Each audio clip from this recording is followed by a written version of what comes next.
Greetings, people.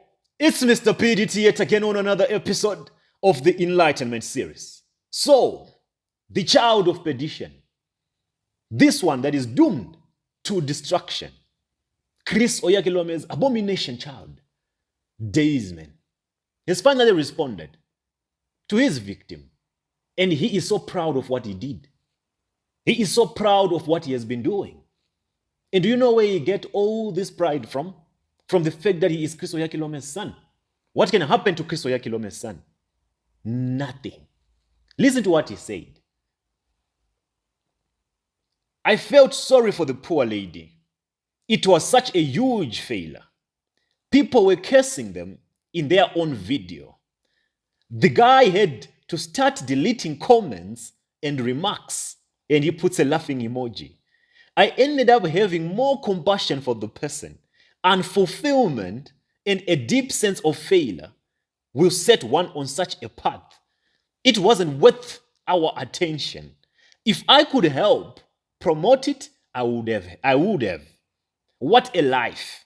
No meaning, no impact, no purpose.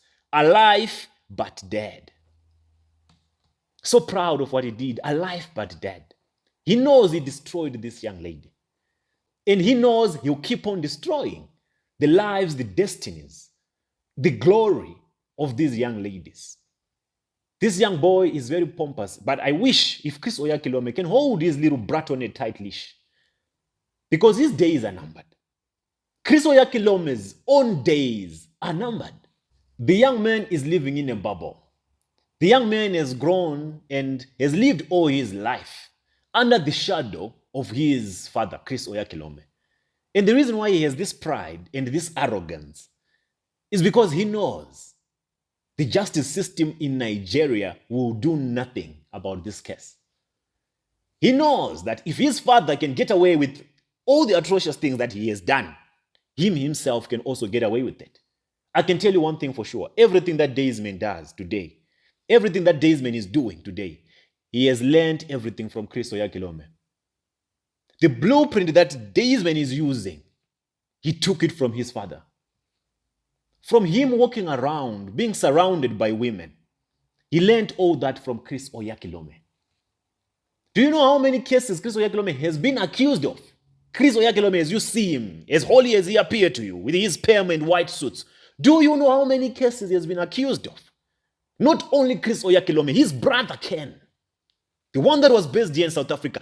Do you know how many cases of abuse that these two charlatans, 3, including the Daysman, the son, are being accused of?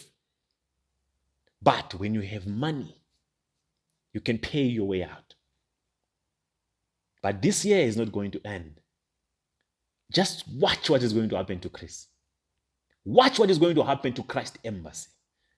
It is going to be shaken in a way that you have never, or that you could have never thought of. What happened to TB Joshua was nothing. The documentary of TB Joshua is only a drop of water in an ocean compared to what is going to happen to Chris Oyakhilome in Christ Embassy. These men have so many victims that are bleeding, that are crying. And when we do these exposés, do not even be conflicted. Don't even think we are trying to be relevant or anything. We are just targeting a specific group in Christ Embassy, a very small group that is in Christ Embassy. Not the mugus that you see in the comment section shouting, touch not the men of God, what. No, those are just, those are just low-key, irrelevant, non-entities. They don't contribute any value to Chris Oyakhilome. They don't bring any form of contribution to Chris Oyakhilome's shrines. These are just bystanders, spectators who just observe Chris from a long, long distance. The majority of them have never been to the shrine.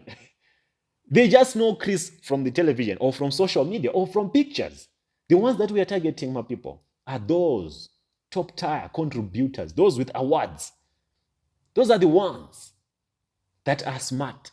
They might still be indoctrinated. They might still be in this shrine, thinking and believing Chris is a man of God. But the more we keep feeding them with stories of this nature and exposing the rituals that are happening behind the scenes, the sooner they wake up.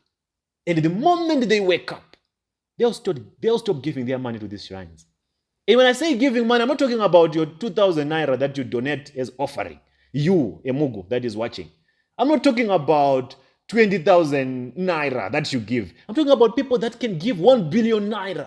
People that can give 5 billion naira, 500 million naira as tithe and offering to Chris. Those are the ones I'm appealing to. And once we check those ones, because those ones are smart, they don't comment here. They don't say nothing. They watch and they connect the dots. When they are home, they'll sit and they'll start analyzing the facts.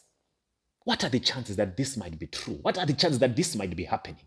What are the chances that Chris was in a relationship with Sinach? What are the chances that Chris is the biological father of Desmond? What are the chances that Chris is actually guilty of all the accusations or allegations that were laid on his head by his ex-wife, Anita? What are the chances that the reason why Anita left is because Chris was cheating, was being adulterous, was having unreasonable behavior as she stated? What are the chances? There's no smoke without fire. They'll think when they're in their homes and they'll start analyzing the facts. And once it clicks, they'll cut off the umbilical cord. They'll divorce their connection with this shrine and they'll stop seeding those billions, those millions. And once that happens, Chris will start feeling the pressure now. Do you know how many shrines we have shaken in Nigeria? Do you know how much they have lost in this period that we have been exposing them? They might not talk about it or show it, but we've caused a serious impact in this religious sect of Christianity. We have saved millions of people. And whenever we suppress their sources of income, they get frustrated. And we are getting to that point when Chris is going to be frustrated. And when he actually gets frustrated, he will discipline this boy. He will use this boy as a scapegoat. Because the fact that he does not realize what he did, he does not acknowledge the crime that he committed, the fact that he is proud of what he is doing, is enough indication that he knows he's protected by Kathy. Kathy is broken. We can't even be talking about Kathy. She's corrupted, beyond corrupted. She has been a part of these rituals that happen in Christ Embassy for a very long time. That's where her bread is buttered. So you can't expect her to be moved by any of the things that we do. Rather, she will try by all means to protect the shrines. But this shrine will not be protected forever. Very soon and very soon, mark my words, diarize this day. This year is not going to end. Maybe not even this month, or the next month, or the month to come, before Christ Embassy is exposed. The entire shrine will be exposed.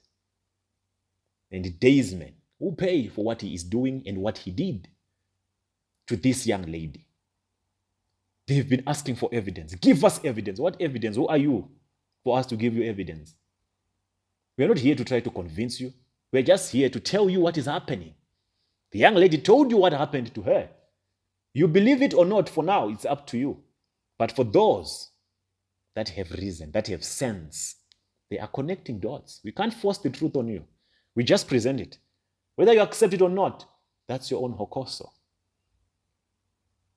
But at the end of the day, the shrines that you see today, you shall see them no more.